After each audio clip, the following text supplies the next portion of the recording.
ఈరోజు రాష్ట్రంలో ప్రైవేటు విద్యాసంస్థలు వాటికి సంబంధించినటువంటి హాస్టల్స్, అలాగే ప్రభుత్వ విద్యాసంస్థలు వాటికి సంబంధించినటువంటి సంక్షేమ హాస్టళ్లలో విద్యార్థి సంఘాలు అయితేనేమి, వివిధ సంఘాలు అయితేనేమి, మీడియా, ఎలక్ట్రానిక్ మీడియా అయితేనేమి, ప్రింటింగ్ మీడియా అయితేనేమి ప్రవేశించరాదు అనేటువంటి ఉద్దేశంతో రాష్ట్ర ప్రభుత్వం మరి సర్క్యులర్ ఒకటి జారీ చేసింది.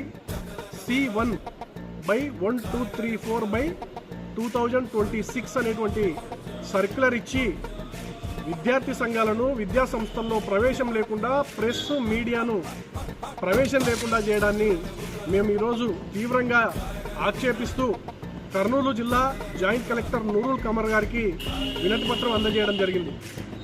ఈ సందర్భంగా మేము ఒకటే తెలియజేస్తా ఉన్నాం ప్రభుత్వానికి, విద్యాశాఖ మంత్రి నారా లోకేష్ గారు, మీ తండ్రి గారైన ప్రస్తుత ముఖ్యమంత్రి నారా చంద్రబాబు నాయుడు గారు కూడా విద్యార్థి సంఘాల ద్వారానే నాయకుడైనాడు.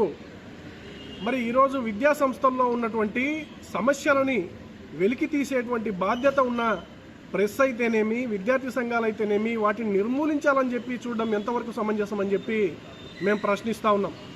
మరి విద్యార్థి సంఘాలు ఈరోజు ప్రశ్నించడం వల్లనే కర్నూలులోని ఎన్నో హాస్టళ్లకు పైకప్పులు వచ్చినాయి.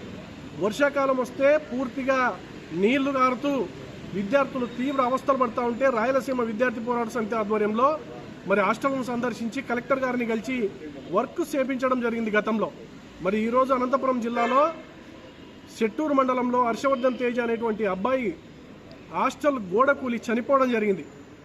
అనేక చోట్ల హాస్టల్ అయితేనేమి, స్కూల్ అయితేనేమి పెచ్చులు ఊడి పడిపోయి విద్యార్థులు గాయాల పాలవ్వడం జరుగుతూ ఉంది. సరైనటువంటి మెనూ లేదు, విద్యార్థులకు సరైనటువంటి వసతి సౌకర్యాలు లేవు. మరి వీటిని ప్రశ్నిస్తారనేటువంటి ఉద్దేశంతో ప్రభుత్వం చేస్తున్నటువంటి ప్రక్రియ ఏదైతే ఉందో దీన్ని తక్షణమే ఆపివేయాలని చెప్పేసి మేము ప్రభుత్వాన్ని డిమాండ్ చేస్తూ ఉన్నాం.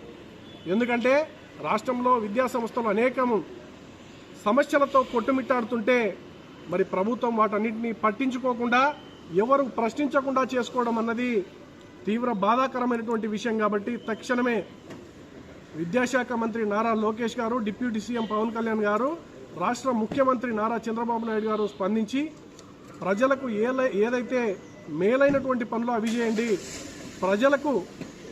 ప్రజల్ని నిర్లక్ష్యానికి గురి చేసి ప్రజా సమస్యల్ని పట్టించుకోకుండా మరి ఉండేటువంటి ప్రక్రియకు మీరు ఏమాత్రం ఆస్కారం ఇవ్వకూడదు అని చెప్పేసి మేము తెలియజేస్తా ఉన్నాం. తక్షణమే విద్యా సంస్థల్లో మీడియా, అలాగే విద్యార్థి సంఘాల ప్రవేశానికి సంబంధించినటువంటి ఏదైతే సర్క్యులర్ ఇచ్చారో దాన్ని వెంటనే రద్దు చేయాలని చెప్పేసి ఈ సందర్భంగా మేము డిమాండ్ చేస్తాం.